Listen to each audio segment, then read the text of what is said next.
Hey there. Subscribe to my channel. And also press this bell icon.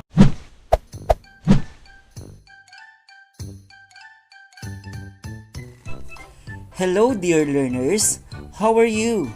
I hope you are doing great as we battle in this new normal way of learning. Sana hindi pa rin kayo bumibitiw dahil alam kong kayang-kaya nyo. Huwag kayong mag-alala dahil narito na naman ako para makatulong sa mga aralin ninyo sa mamamagitan ng pinasimpleng pagpapaliwanag sa mga aralin ninyo partikular sa MAPEH. For this video, we are going to talk about the modern art movements gaya ng abstract realism, DADAISM, surrealism, CUBISM, optical art, popular art, at performance art as stated in your Module 4, Arts 10. So let's begin. Ano nga ba ang abstract realism? Abstract realism as art is a fusion of imagination and innovation brought about by Impressionism and Expressionism. The artists mix their thoughts, feelings, and emotions into their paintings of real-life objects. Historically, abstract realism started in Europe in the late 19th century. Abstract art fully emerged in the early 20th century when a decline in the appreciation of realism became more common among avant-garde artists of the period. Similarly, the abstract art movement allowed for coherent analysis and meaning via lines, colors, and shapes that had not been previously recognized in art. Eventually, this gave birth to abstract realism. Ang abstract realism ay sadyang napakahirap i-distinguish or kilalanin sapagkat ito ay pinaghalong abstract art at realism art na sadyang magkasalungat nga naman. Kung matatandaan ninyo, kapag sinabi nating abstract, ito ay ang paggamit ng lines, shapes, colors, texture to create a masterpiece. In short, it has no reference to real objects sapagkat focus nila dito ay ang mga nabanggit na elemento to give a visual, sensory impressions of feelings, thoughts, or experiences. Habang ang realism naman ay may hangaring magkapagpakita ng real life moments o images ng mga objects, mga tao na nagpapakita ng buhay or real life. Sa abstract realism now is the depiction of real images with the incorporation of lines, forms, textures, plus the process to render that real life image. So kung makikita natin ngayon dito sa ating example, ito yung magbibigay ng konkretong pagpapaliwanag kung ano nga ba ang abstract realism. So makikita nyo dyan, merong mukha wherein realistic yung pagkakaguhit niya pero nahaluan ito ng pagka-abstract gamit ang texture ng lines, yung proseso ng to derive for this kind of masterpiece. So moving on to Dadaism. Dadaism was an artistic movement in the early 20th century practiced by a group of European writers, artists, and intellectuals in protest against World War I. The artwork showed rejection of the logic, reason, and aestheticism and expressed nonsense, irrationality, and anti-elite protest in their works. It is a style characterized by dream, fantasies, memory images, and visual tricks and surprises as seen in the paintings of Marc Chagall and Giorgio de Chirico below. Okay, for Dadaism, for these art movements, this became an outlet of their feelings, thoughts, frustrations about the World War I. This also became their way to express human or political injustices during those times. As others say, Dada means nonsense. But kung titingnan natin, wala ngang sense yung mga itsura ng art pieces under this movement. But, going deeper into its meaning, kung babasahin mo ang naisiparating na mensahe ng kanilang masterpieces, may kurot sa damdamin at mapapaisip ka or questions will be drawn from these pieces. If we try to look at this example, we have this one, the image of Mona Lisa, who is originally a girl with irresistible and divine beauty. However, ginawa itong may balbas, naging katawa-tawa ang itsura, and by evaluating what message does this painting is trying to convey, ay mapapaisip ka talaga. Maaaring ang damdamin ng pintor na gumawa nito ay ipinasa niya sa kanyang obra na sa kalaunay na ipasa din sa mga makakakita, and tumpak, naramdaman mo at nagkaroon ka ng katanungan tungkol dito. And that is Dadaism. Sunod dito ay ang Surrealism. Surrealism is an art style that depicts a logical and subconscious dream world beyond the logical, conscious, and physical one. It was derived from the term super-realism, with its artworks clearly showing hallucinations, dreams, seeing illusions, and departure from what is real and natural. This simply means, in surrealism, producing artworks by means of unnatural or irrational juxtapositions and combinations. In fact, ang mga subject sa paintings nila ay mga totoong bagay pa rin naman. Ngunit ito ay ginamit sa pamamagitan ng pagbibigay ng twist, or hindi ito naaayon sa reality. Para mas maintindihan natin ang ibig sabihin nito ay tingnan natin ang halimbawa. Naway ang mga examples na ipapakita ko ay magbibigay ng malawak na pangunawa sa ideya ng movement na ito. So we have there yung isang kilalang masterpiece sa surrealism. Makikita nyo, meron na nga naman talagang orasan, 'di ba? Pero ang pagkakagamit ng orasan diyan sa masterpiece na yan ay hindi naaayon sa reality. Tingnan nyo yung shape ng orasan diyan. Meron ba talagang ganyan na orasan? Or yung orasan na nalulusaw, meron ba talagang ganyan? And then the other one is yung noon ng tao doon, nilukot siya. And then yung composition ng tao sa picture na yan. So that makes it to be surrealism art. For surrealism, we have itong mga kilalang pintor na to ay sina Giorgio de Chirico and Marc Chagall. Si Giorgio de Chirico was an Italian artist and a writer from Greece in the years before World War I. He founded the Schola Metaphysica art movement, which profoundly influenced the Surrealists. His most well-known works often featured Roman arcades, long shadows, mannequins, trains, and illogical perspective. We also have Marc Chagall.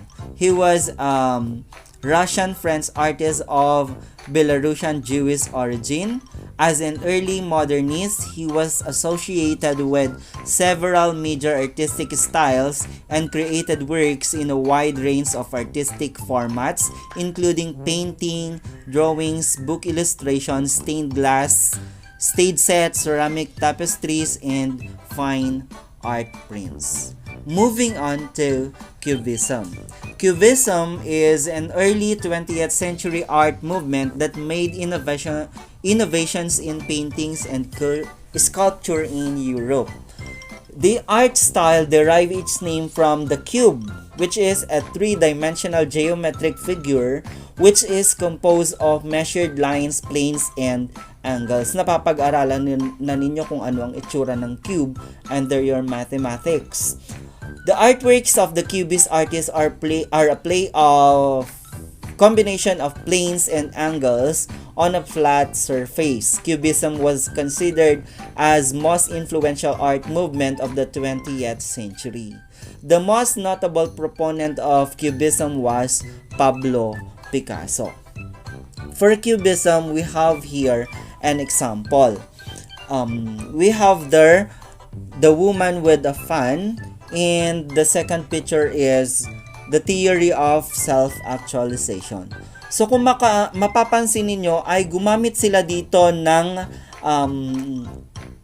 lines, planes, and angles to come up with an artwork. So nakakagawa sila ng isang masterpiece sa pamamagitan lamang ng paggamit ng iba't ibang uri ng cubes. We also have Pablo Ruiz Picasso na pinakakilala sa movement na ito. He was a Spanish painter, sculptor,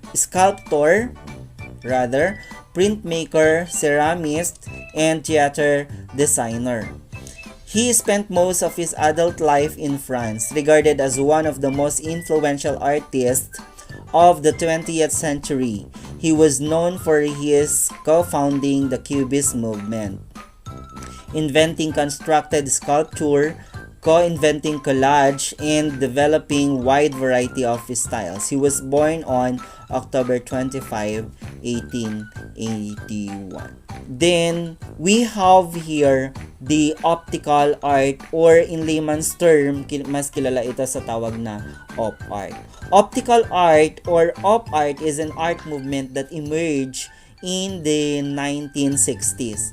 This is an experiment in visual experience as a form of action painting, with the action taking place within the viewer's eye. Lines, spaces, and colors are carefully and precisely planned, visualized, and positioned in op art to illustrate the illusion of movement, which let the viewers experience varied sensations from discomfort to confusion to dizziness. Kung mapapansin ninyo, yung mga gawa or mga optical art or op art masterpieces ay tipong gumagalaw yung mga naroon sa mga masterpieces na yon. Isa sa mga halimbawa nito ay ang current ni Bridget Riley.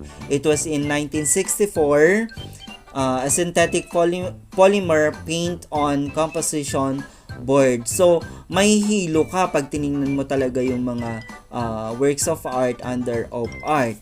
Another example, itong dalawang to. Kung mapapansin mo, kung tititigan mo yung masterpiece na yan ay tila ba gumagalaw. Okay, so that makes it to be an op art. We have Bridget Riley, who is the very famous in op art during those movement. Riley was an English painter known for singular op art painting, and he was born on April 24, 1931.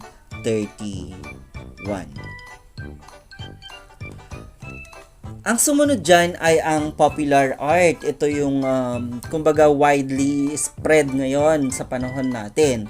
Pop art is an art movement that arose in the United Kingdom and United States of America during the mid to late 1950s. The movement presents a challenge to traditions of fine art by including imagery from popular and mass culture such as advertising, comic books, and mundane, mass-produced cultural objects. One of its objectives is to use images of popular culture in art, emphasizing the banal or kitschy elements of any culture, most often through the use of irony. For pop art, artwork ranges from paintings to posters to collage to three-dimensional assemblage and installations. Historically, pop artists made use of recognizable objects and images from the consumers, as in prints of Andy Warhol. Their inspirations were the celebrities, advertisements, billboards, and comic strips that were becoming popular at the time, which led to the emergence of the term pop art from the word popular. Okay, for pop art, we have here an example. Ito yung mga ginagamit, madalas ginagamit sa mga comic books or sa mga billboard. And then, Roy is an American pop artist. He was born on October 27, 1923. During the 1960s, he along with Andy Warhol, Jasper Johns, and James Rosenkees, among others, became a leading figure in the New Art movement. His work defined the premise of pop art through parody. So, ito yung madalas nakikita na natin ngayon. We also have, the last one here is the performance art. Performance art is a form of modern art in which the actions of an individual or a group at a particular place or in a particular time constitute to the work. Usually, performance art can happen anywhere, at any time, or for any length of time. It can be any situation involving four basic elements, which are the time, space, performer's body, and relationship between the performer and the audience. Madalas, sa performance art, narito yung mga, meron tayong tinatawag dito na performers. Meron tayong tinatawag dito na oras, and meron certain place wherein doon mo makikita kung paano actual ginagawa art masterpiece. Okay, for performance art, it includes activities such as theater, dance, music, juggling, and gymnastics. They are unexpected, avant-garde, and unorthodox activities meant to capture the audience attention. The performer himself or herself is the artist. The performance can be done anywhere, and it rarely follows a storyline or plot. Meron siyang istorya. It may last for a few minutes or extended for several hours, and may be based on a written script or impromptu as the performance evolves. Marami na tayong nakikitang mga ganito ngayon. Gaya ng mga sayaw, wherein sa sayaw, meron tayong hindi lang pag sumasayaw ka naman, hindi lang basta movement eh. There is a certain story to tell in that certain performance. And then, another is yung mga drama. Okay? So, nandun yung performer, nakikita mismo ng audience, and nakakatch yung attention ng audience through their performance. So, sa performance art, kilala dito si Paul McCarthy. He was born on 1945 in Salt Lake City in Utah. He studied and received his BFA in painting at the San Francisco Art Institute. In 1972, he studied film, video, and art at the University of Southern California, receiving an MFA. He taught performance, video, installation, and performance art history at the University of California, Los Angeles. He worked mainly in video and sculpture. Originally, he was trained as a painter, and his main interest lies in everyday activities and the image. So, for our next video, we are going to talk about the media techniques and processes. I hope you have learned a lot in this video, and expecting you to do your activities under these modules. Thank you.